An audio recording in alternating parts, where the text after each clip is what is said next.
Welcome everyone to the second Mishmar of the year. Baruch Hashem, we're back, and can't say yet that we're better than ever, but we have a nice crowd again tonight, and we're looking to build it and build it. So thank you to everyone for coming and joining us. The beginning of this week's parsha talks about the mitzvah of bikurim, the first fruits. The way that the mitzvah works is that when somebody would be a farmer and he worked the land. So he's sitting there, it's the season, he goes, he gets the seeds, he plants, before he can plant even, he has to go, he has to plow the land, then he gets the seeds, he puts them in, he has to water it, he has to pull out the weeds, he's waiting, he sees the first sign, a little bit of green is coming out, and then he gets that first fruit that finally comes out, and he's so excited, here it is, and the Torah says, that one, not for you. That one you have to take, you have to bring it to the Beis HaMikdash, to the Holy Temple, you have to give it to the Kohen. You can't keep it.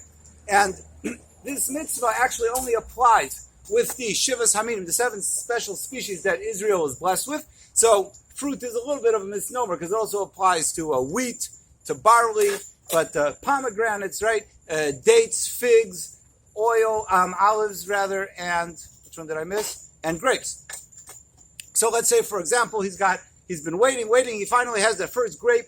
Now, right now he can tell because it's the only one that's there, but he needs to be able to keep track of which one it is. So he takes a red string, he ties it on, so that way he'll be able to follow which one it is. Eventually, other ones come, but he takes the first one. If he wants to take more, he could give more to the Kohen, and he's going to bring it to the Beis HaMikdash, give it as a gift to the Kohen. If by the time he makes it to the Beis HaMikdash, because he's not planning on traveling now, after all, he's a farmer, he's going to come in 3 months, he's got that first grape, and he comes, and now it's moldy and flies, and that's not going to be a very good gift. So in a case like that, what he can do is he can dry it out, so that way it'll be preserved, and then he's going to bring the Kohen the first grape, which is now not in the form of a grape, but in the form of a raisin. Anyway, so about 500 years ago, there was a rabbi in Spain who wrote a sefer called Akedas Yitzchak. So he's known as the Akedah. So the Akedah says, what is the lesson? What is the lesson of this mitzvah? So he says that the lesson of the mitzvah is to recognize that even though we're going and we're planting it on our land, but the land that we have comes from Hashem. When the person would bring the bikurim, so he had to do what's called mikra bikurim. He would make a declaration. This declaration actually it was incorporated into the text of the Haggadah that we say on Pesach. But he would go and he would say this declaration. Declaration was actually a short synopsis of Jewish history. So he would say that Lavan the Armenian tried to kill my forefather Yaakov. And eventually Yaakov ended up in Egypt. And while he was in Egypt, he became enslaved. And the Egyptians, were they bad to us? They tried to kill us. They took our babies, they threw them into the Nile River, they whipped us, they made us cry, they did terrible things. We davened to Hashem, Hashem brought the 10 plagues, he took the Egyptians, he killed the firstborns, he brought us through the desert, he brought us through the land of Israel. We conquered the land of Israel, everybody was given a plot of land. I took the plot of land, I planted my seeds, the stuff grew, and here it is. Thank you, Hashem.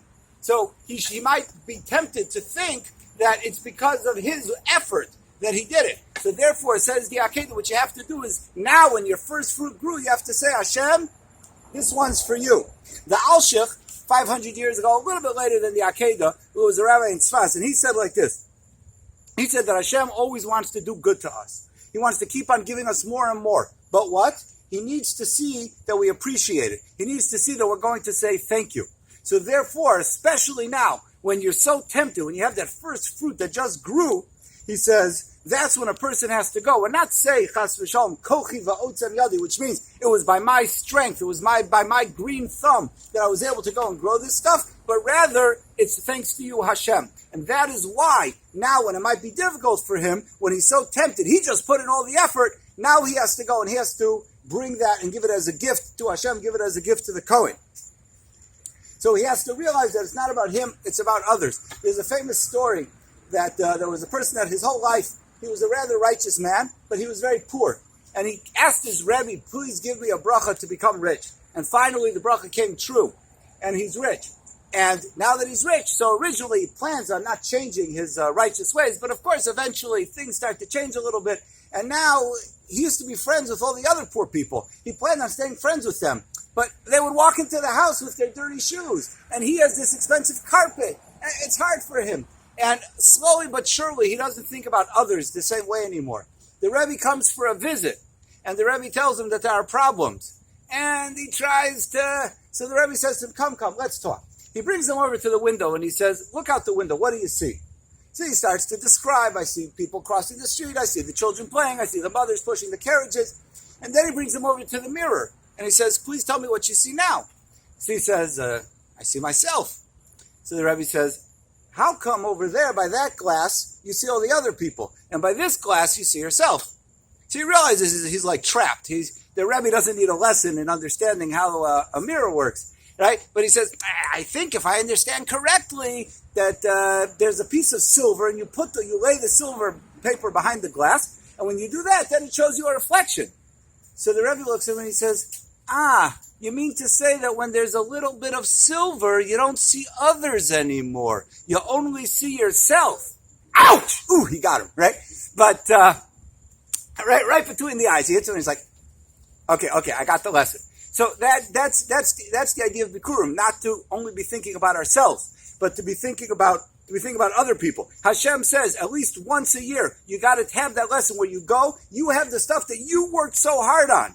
And for a farmer, it's not easy, right? This is the ones that survived from the squirrels. This is the one that survived from all the bugs. This is the one, and you take it and you say, Hashem, this one's for you. Thank you so much. The Alshich gives a story, and he says that there was a sharecropper, which means that he didn't have enough money to own his own land, but he's going to work on someone else's land, and they agreed on a certain percentage that he's going to go and he's going to give to the owner of the land. So this fellow is working the land, and when the first fruit comes, he brings it to the owner. And he says, I know that really I'm supposed to get 30%, you're supposed to get 70%, but it's your land, and I appreciate everything that you did for me, so I just want to give it to you and say thank you. Says the Alshich, when the owner sees that, he realizes that he's dealing with someone that understands what gratitude is. And then he says, there's going to totally change the relationship. Anytime that there's a doubt, it could go two ways. He's always going to be much more generous with the sharecropper because he realizes that he's willing to put in the effort. He realizes that he appreciates what the owner did for him. Just a personal story that happened to me when I was in 12th grade. So I was like 17, 18. So my parents told me, you're old enough that we shouldn't have to be giving you an allowance anymore. We're old enough that you should be able to make your own money. So I said, I'm in school. How am I supposed to make my own money? So he said, you have time during the day. Get yourself a tutoring job. Baruch Hashem, you know how to learn a little bit. I'm sure there are people that need help. Get yourself a job. How am I going to do that? So I spoke to my teachers. They said, oh yeah, sure. Opportunities come up all the time. We'll take care of you. So I got an opportunity, and sure enough, I had a student. So after I got the student, and I was getting paid by the parents, not only did my parents not end the allowance that they said they were going to end, but they started giving me even more than they had given me previously. And I was quite surprised by this. And I remember I spoke to my Rebbe about it, and he said, it happens all the time. They just want to see that you care, that you're not just taking. You're willing to put in a little bit of effort. You're willing to put in a little bit of effort, they'll give you even more without any question. So that's the lesson of Bikurim, that we say, Hashem, we recognize that all the stuff that grows, it didn't grow because of me, it grew because of you, and I appreciate that, and even though it's hard for me to give up the first one, that's what I'm going to do to say thank you. So thank you everybody for coming, and have a good night.